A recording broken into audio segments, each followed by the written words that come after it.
French President Emmanuel Macron says the reduction of its military presence in the Sahel will begin in the coming weeks. Hubungan antara Prancis dan negara-negara di kawasan Sahel semakin panas.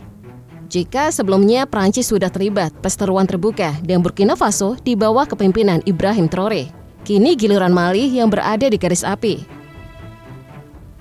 Sebuah ultimatum dikeluarkan Paris. Mali harus segera membebaskan diplomat Prancis yang ditahan. Jika tidak, akan ada konsekuensi militer.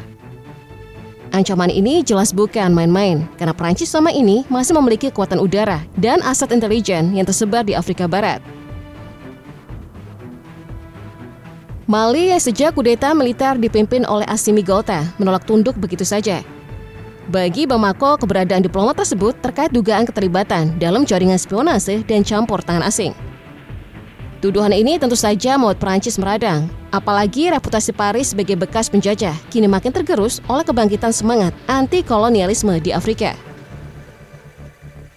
Di tengah situasi genting ini, suara tegas datang dari Ouagadougou. Ibrahim Traoré, pemimpin muda Burkina Faso, menyatakan bahwa ia tidak akan membiarkan Mali menghadapi tekanan sendirian. Baginya, ancaman Prancis terhadap Mali adalah ancaman terhadap seluruh perjuangan negara-negara Sahel untuk merdeka sepenuhnya dari bayang-bayang kolonialisme.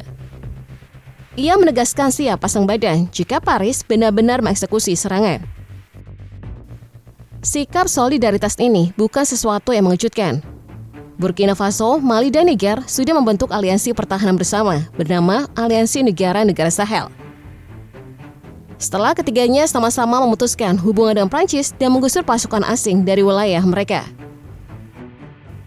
Ikatan politik, militer, dan ideologi membuat mereka kini berdiri di garis depan melawan apa yang mereka sebut sebagai neokolonialisme Barat.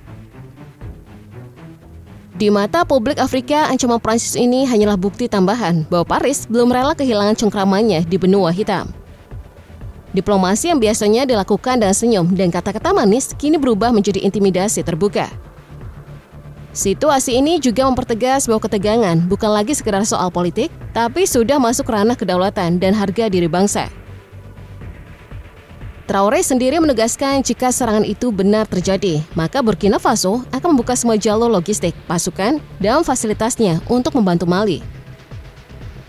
Bahkan ia berani menyatakan bahwa perang melawan Prancis tidak lagi bersifat individual, melainkan kolektif.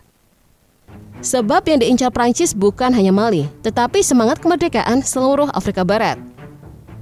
Di sisi lain, masyarakat Mali justru memperlihatkan solidaritas yang besar terhadap keputusan pemerintahnya. Demonstrasi besar-besaran berlangsung di Bamako dan ribuan orang membawa spanduk anti-Prancis. Mereka bersorak bahwa diplomat yang ditahan bukanlah korban, melainkan aktor yang mencoba merusak kedaulatan negara. Teriakan Afrika untuk orang Afrika menggema di jalanan, memperlihatkan betapa rakyat sudah muak dengan campur tangan asing. Namun ancaman militer Prancis tidak bisa dianggap remeh. Meski telah menarik sebagian besar pasukan dari Mali, Prancis masih memiliki pangkalan udara di negara-negara tetangga serta akses satelit dan drone tempur. Jika Paris benar-benar ingin melancarkan operasi militer, Mali bisa saja menjadi sasaran serangan udara mendadak. Situasi ini membuat kawasan Sahel berada di ambang konflik berskala lebih luas. Yang membuat keadaan semakin menarik adalah faktor geopolitik global. Rusia yang kini semakin akrab dengan Burkina Faso dan Mali sudah memberikan sinyal akan mendukung sekutunya di Afrika. Kehadiran kontraktor militer dan kerjasama pertahanan dengan Moskow menjadi modal penting untuk menyeimbangkan kekuatan. Jika Prancis melangkah terlalu jauh, bukan tidak mungkin Sahel akan menjadi arena perang proksi antara Barat dan Timur. Sementara itu, Uni Eropa ikut merasakan tekanan.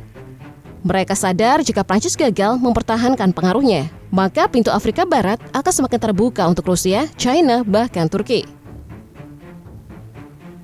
Negara-negara Eropa lain pun terbelah antara mendukung langkah agresif Prancis atau mencari jalan diplomasi. Amerika Serikat juga memantau situasi, tetapi hingga kini lebih berhati-hati karena tidak ingin membuka front baru di tengah ketegangan global. Di tengah atmosfer panas ini, Ibrahim Traoré tampil sebagai tokoh yang semakin populer di kalangan rakyat Afrika. Banyak yang menyebutnya sebagai simbol generasi baru pemimpin benua hitam yang berani berkata tidak pada Barat.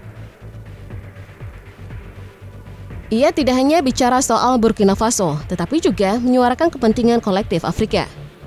Baginya, ancaman terhadap Mali adalah panggilan sejarah. Saatnya negara-negara Afrika membuktikan bahwa mereka mampu berdiri sendiri. Keberanian Traoré ini kontras dengan sikap sebagai pemimpin Afrika yang masih bergantung pada bantuan dan restu dari Barat. Di banyak negara, kehadiran pangkalan militer asing dianggap sebagai jaminan stabilitas, padahal dalam kenyataannya justru sering menjadi sumber konflik.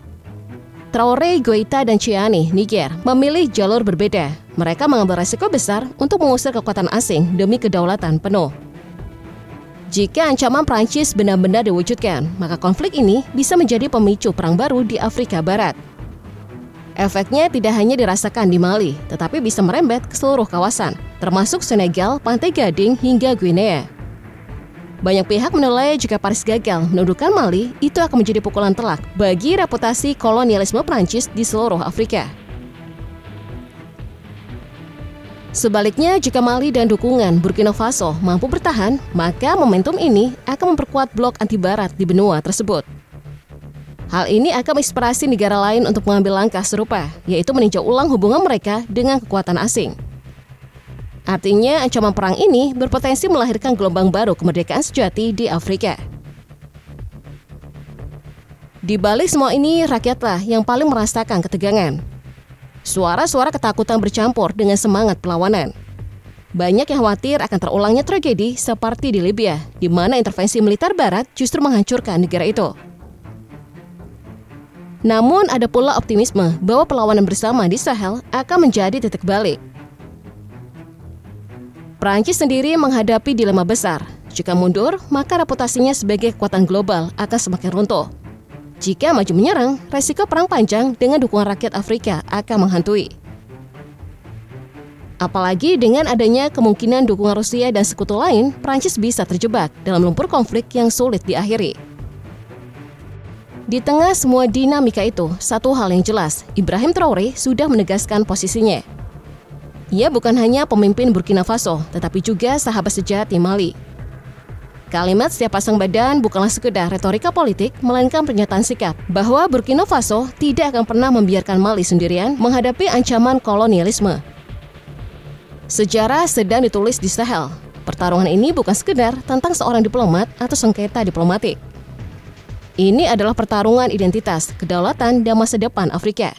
Mali mungkin berada di garis depan, tetapi Burkina Faso dengan Ibrahim Traoré sudah berdiri tegak di sampingnya, siap melawan siapapun yang mencoba mengembalikan rantai kolonialisme ke leher bangsa-bangsa merdeka.